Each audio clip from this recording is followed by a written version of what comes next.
પવિત્ર રક્ષાબંધનના તહેવારને હવે ગણતરીના દિવસો બાકી રહ્યા છે, ત્યારે દેશ અને વિદેશમાં વસતા પોતાના ભાઈઓને પ્રેમરૂપી રાખડી સમયસર પહોંચાડી શકાય તે માટે ટપાલ વિભાગ દ્વારા વિશેષ આયોજન કરવામાં આવ્યું છે. ભુજ હેડ પોસ્ટ ઓફિસ દ્વારા દર વર્ષની પરંપરા મુજબ આ વર્ષે પણ બહેનો માટે ખાસ રાખડી કવર અને અલગથી ટપાલ પેટીની સુવિધા ઉપલબ્ધ કરાવવામાં આવી છે. ભુજ હેડ પોસ્ટ ઓફિસના માર્કેટિંગ એક્ઝિક્યુટિવ ધવલ ઠક્કરે જણાવ્યું હતું કે દર વર્ષે મોટી સંખ્યામાં બહેનો ભુજ બહાર તેમજ વિદેશમાં રહેતા પોતાના ભાઈઓ માટે ટપાલ ખાતાના માધ્યમથી રાખડીઓ મોકલતી હોય છે. આ બાબતને ધ્યાનમાં રાખીને ટપાલ વિભાગ દ્વારા આ વર્ષે પણ એક સ્પેશિયલ રાખડી કવર લોન્ચ કરવામાં આવ્યું છે, જેની કિંમત માત્ર ₹10 રાખવામાં આવી છે. આ કવર ખાસ પ્રકારનું હોવાથી ચોમાસાની ઋતુમાં પણ રાખડી સુરક્ષિત રીતે પહોંચી શકે છે. વધુમાં તેમણે ઉમેર્યું હતું કે રક્ષાબંધનના સમયગાળા દરમિયાન ટપાલનો ઉપાડ અને વિતરણ ઝડપી અને તે માટે ભુજ હેડ પોસ્ટ ઓફિસના કાઉન્ટર પરિસરમાં રાખડીઓ માટે ખાસ અલગ ટપાલ પેટી રાખવામાં આવી છે, જેથી બહેનોની ટપાલ અન્ય સામાન્ય પત્રો સાથે મિશ્ર ન થાય અને સમયસર ગંતવ્ય સ્થાન સુધી પહોંચી જાય. ભુજ તથા આસપાસના વિસ્તારની તમામ બહેનોને પોતાના ભાઈઓ સુધી રાખડી મોકલવા માટે ટપાલ વિભાગની આ વિશેષ સેવાઓનો લાભ લેવા અનુરોધ કરવામાં આવ્યો છે. દર વર્ષની જેમ ટપાલ ખાતું છે એ દેશ અને વિદેશમાં બહેનો માટે, જે પણ બહેનોના ભાઈઓ વિદેશમાં રહેતા હોય છે અને ભુજની બહાર રહેતા હોય છે, એ લોકો રાખડીઓ મોકલવા માટે ટપાલ ખાતાનો બહોળી માત્રામાં ઉપયોગ કરતા હોય છે. તો દર વર્ષની જેમ આ વર્ષે પણ ટપાલ ખાતા દ્વારા એક રાખડીનું સ્પેશિયલ કવર લોન્ચ કરવામાં આવ્યું છે, જેની કિંમત માત્ર ₹10 રાખવામાં આવી છે દર વર્ષની જેમ. અને રાખડીઓ મોકલવા માટે સ્પેશિયલ ટપાલની પેટી અહીંયા ભુજ હેડ પોસ્ટ ઓફિસના કાઉન્ટર મધ્યે રાખવામાં આવેલી છે. તો જે પણ બહેનો પોતાના ભાઈઓને દુનિયાના કોઈ પણ છેડે રાખડી મોકલવા માંગતી હોય તો એ ટપાલ ખાતાનો માધ્યમથી મોકલી શકે છે. કચ્છની ભાતીગઢ સંસ્કૃતિ અને હસ્તકળાની વિરાસતને વધુ એક વખત જીવંત કરવાના ઉદ્દેશ્ય સાથે ભુજ હાટ ખાતે આયોજન કરાયું છે. રાષ્ટ્રીય હાથસાળ દિવસની ઉજવણીના ભાગરૂપે વિશેષ હાથસાળ અને હસ્તકળા મેળાનું આયોજન કરવામાં આવ્યું છે. ઇન્ડેક્સી દ્વારા આયોજિત આ 10 દિવસીય મેળો 31 જુલાઈથી શરૂ થયો છે, જે 9 ઓગસ્ટ સુધી ચાલશે. આ પ્રદર્શન વેચાણ મેળાનું વિધિવત ઉદ્ઘાટન રાષ્ટ્રીય એવોર્ડ વિજેતા કલાકાર વાલુબેન વગડાના હસ્તે કરવામાં આવ્યું હતું. ભુજ હાટના ઇન્ચાર્જ નઝીર રાયમાએ આયોજન અંગે માહિતી આપતા જણાવ્યું હતું કે મેળામાં કચ્છ ઉપરાંત રાજ્યના અન્ય જિલ્લાઓમાંથી આવેલા 30થી પણ વધુ કલાકારો અને આર્ટિઝનોએ ભાગ લીધો છે. અહીં પરંપરાગત વણાટકામ, વણકર સમાજની પ્રાચીન કળાઓ તેમજ કલાંતરે લુપ્ત થઈ રહેલી દુર્લભ હસ્તકલાઓનું અદ્ભુત પ્રદર્શન રજૂ કરવામાં આવ્યું છે. તેમણે સ્થાનિક નાગરિકો તેમજ પ્રવાસીઓને મોટી સંખ્યામાં ભુજ હાટની મુલાકાત લઈને કારીગરોના કૌશલ્યને નિહાળે અને ખરીદી કરીને તેમના ઉત્સાહમાં વધારો કરે તેવી અપીલ કરી હતી. આ મેળો સ્થાનિક મહિલા કારીગરો માટે સ્વાવલંબનનું એક સુંદર માધ્યમ બન્યું છે. મેળામાં સ્ટોલ રાખનાર અને છેલ્લા 15 વર્ષથી હસ્તકળા ક્ષેત્રે સક્રિય એવા કારીગર કલ્પનાબેન દિવેશભાઈ પોતાના અનુભવો શેર કરતા કહ્યું હતું કે તેઓ આ પ્રદર્શનમાં ક્રોચેસ્ટ વર્કની મનોહર દોરીઓ, કી ચેન, આભલા વર્ક, જરદોસી કામ અને માચી વર્કથી સજ્જ એવા ખાસ ડિઝાઇનર ડ્રેસ મટીરિયલ્સ લઈને આવ્યા છે. તેમણે તમામ કલા પ્રેમીઓની હાટની મુલાકાત લેવા અને ગૃહ ઉદ્યોગ સાથે જોડાયેલી મહિલાઓના હાથ બનાવટના ઉત્કૃષ્ટ સર્જનોને પ્રોત્સાહિત કરવા નિમંત્રણ પાઠવ્યું હતું. ઇન્ડેક્સી દ્વારા આયોજિત નેશનલ હેન્ડલૂમ ડે નિમિત્તે હાથસાળ હસ્તકલા હાટની અંદર રાષ્ટ્રીય એવોર્ડી વાલુબેન બગરા એમના દ્વારા ઓપનિંગ કરી અને અહીંયા 30થી વધુ જે હેન્ડલૂમના અને અન્ય ક્રાફ્ટના જે આર્ટિઝનો, કારીગરો છે એના દ્વારા આપે હાટમાં 10 દિવસનો મેળો 31 જુલાઈથી કરીને 9 ઓગસ્ટ સુધી આ મેળો છે. એની અંદર વિવિધ કચ્છના કારીગરો તેમજ અન્ય જિલ્લાના કારીગરોએ અત્યારે ભાગ લીધો છે. ખાસ વણાટકામ છે, વણકર જે આપણી કલાઓ છે તેમજ લુપ્ત થતી કલાઓના અહીં આર્ટિઝનો છે. તો સૌને આમંત્રણ છે કે આ હાટની મુલાકાત લે અને આર્ટિઝનોની કલા નિહાળે અને એમને પ્રોત્સાહન કરે. આજરોજ ભુજ હાટ ખાતે નેશનલ હેન્ડલૂમ ડે હાથસાળ સપ્તાહ નિમિત્તે ભુજ હાટમાં મારો સ્ટોર રાખેલ છે. એનામાં હું ક્રોચેસ્ટ બનાવું છું. બતાવું? ક્રોચેસ્ટની દોરી બનાવું છું, એના કિચન બનાવું છું, આભલાની વર્ક બનાવું છું અને ડ્રેસ મટીરિયલ પણ રાખું છું જે એકદમ ડિઝાઇનર છે. એનામાં આવી રીતના પણ રાખું છું, જરદોશી વર્કમાં રાખું છું અને માચી વર્કમાં પણ રાખું છું. અષાઢ વદ એકમથી જ પવિત્ર હિંડોળા મહોત્સવનો ભવ્ય પ્રારંભ થઈ ચૂક્યો છે. પવિત્ર મહોત્સવ અંતર્ગત સાંજ પડતા જ વિવિધ મંદિરોમાં ભગવાનના દિવ્ય હિંડોળાના દર્શન કરવા માટે ભાવિક ભક્તોનું ઘોડાપૂર ઉમટી રહ્યું છે.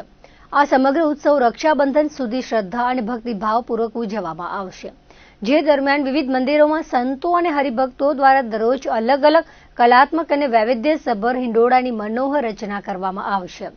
ભુજના નૂતન નરનારાયણ દેવ મંદિર, દરબારગઢ સ્થિત સ્વામી બાપા મંદિર, પાડેશ્વર સ્થિત પ્રસાદીનું સ્વામિનારાયણ મંદિર, દ્વારકાધીશ મંદિર તેમજ ગોવર્ધનનાથજીની હવેલી સહિતના વિવિધ ધાર્મિક સ્થાનોમાં હિંડોળા મહોત્સવની ધામધૂમથી ઉજવણી થઈ રહી છે. ભુજ સ્વામિનારાયણ મંદિરના સંતે વિગતો આપતા કહ્યું હતું કે દર વર્ષની પરંપરા મુજબ આ વર્ષે પણ ભુજ મંદિરના મહંત સ્વામી, ઉપમહંત સ્વામી અને જાદવજી ભગતની આજ્ઞાથી કોઠારી સ્વામી નારાયણ મુનિ સ્વામી, કોઠારી સ્વામી દેવપ્રિય સ્વામી, પાર્ષદ ખેમજી ભગત, દિનેશ ભગત, નારાયણ ભગત, પૂર્ણપ્રકાશ સ્વામી અને દર્શન પ્રકાશ સ્વામી સહિતના તમામ સંતોએ સાથે મળીને હિંડોળા ઉત્સવનું આયોજન કર્યું છે. હાલ મંદિરમાં સુવર્ણ હિંડોળામાં ઘનશ્યામ મહારાજ બિરાજમાન થઈ ઝૂલી રહ્યા છે, જેના દર્શનનો લાભ મોટી સંખ્યામાં હરિભક્તો લઈ રહ્યા છે. આગામી તારીખ 9મી ઓગસ્ટે પવિત્ર એકાદશીના શુભ દિવસે વિશેષ હિંડોળા આયોજનનો પ્રારંભ કરવામાં આવશે. આ વર્ષે આકર્ષણના કેન્દ્ર રૂપે મંદિરના મુખ્ય ઘુમ્મટની અંદર 12 જેટલા કલાત્મક હિંડોળા મૂકવામાં આવશે તથા આકર્ષક લાઇટ ડેકોરેશન વડે સમગ્ર પરિસરને સુશોભિત કરવામાં આવશે.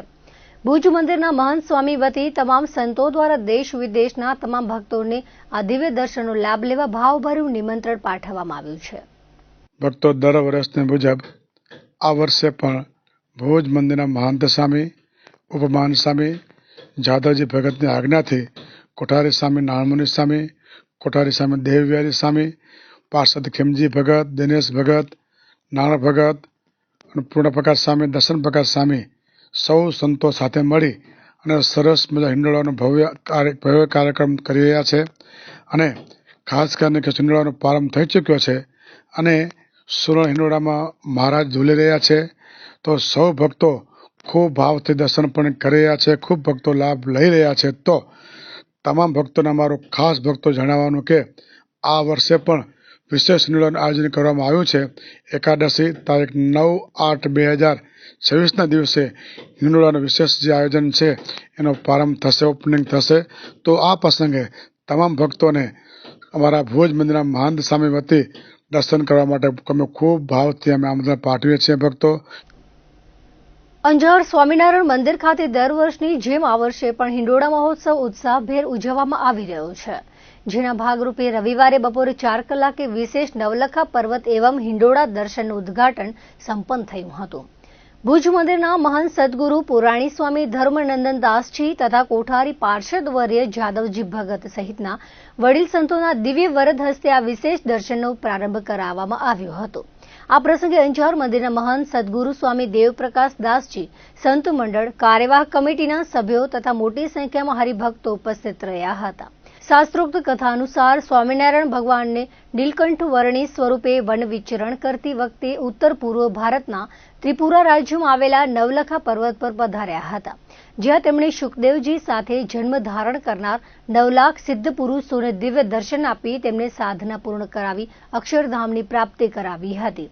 મહાન તીર્થ સ્થળની સ્મૃતિમાં અંજાર ખાતે નવલખા પર્વતની આબેહૂબ ઝાંખી કરાવતી મનોહર કૃતિ તૈયાર કરવામાં આવી છે. રવિવારે શરૂ થયેલો આ વિશેષ દર્શન મહોત્સવ આગામી 30 ઓગસ્ટ રવિવાર સુધી ચાલશે. ભાવિક ભક્તો દરરોજ સાંજે 3:30 થી 9 કલાક દરમિયાન આ દિવ્ય હિંડોળા અને નવલખા પર્વતના દર્શન તથા સંતોના આશીર્વચનનો લાભ લઈ શકશે.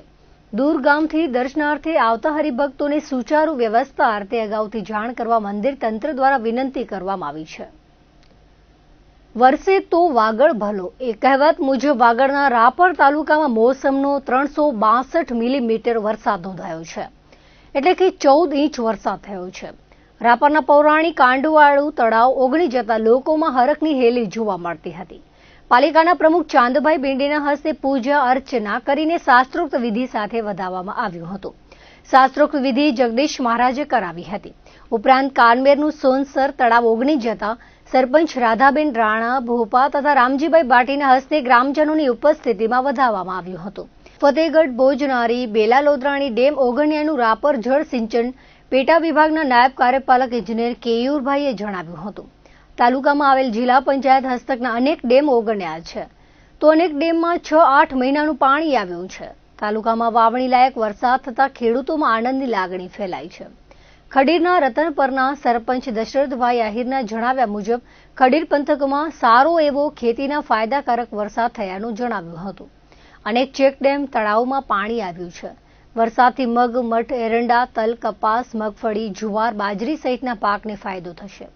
16 આની વરસાદ આવે એવી શક્યતા વ્યક્ત કરી હતી.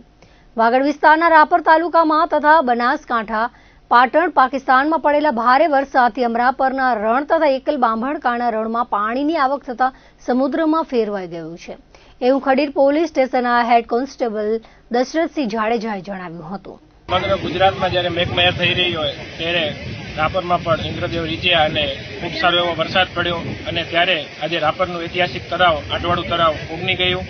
નવા નીરથી જ્યારે તળાવ ઓગન્યું તો આજે સમસ્ત નગરપાલિકા દ્વારા એને વધાવવામાં આવ્યું અને આ તળાવ ઓગનવાથી એક પશુધનને પણ ખૂબ મોટો ફાયદો થાય છે, કારણ કે તળાવની આજુબાજુમાં લગભગ 60-70% ગામના પશુઓ રહેતા હોય છે, એટલે પશુઓ માટે પણ ખૂબ સારી પીવાની વ્યવસ્થા થઈ ગઈ છે. દર્શક મિત્રો, આ હતા અત્યાર સુધીના કચ્છ ટીવી સમાચાર. ફરી મળીશું નવા સમાચારો સાથે, નવી અપડેટ સાથે. ત્યાં સુધી મને રજા આપશો. નમસ્કાર.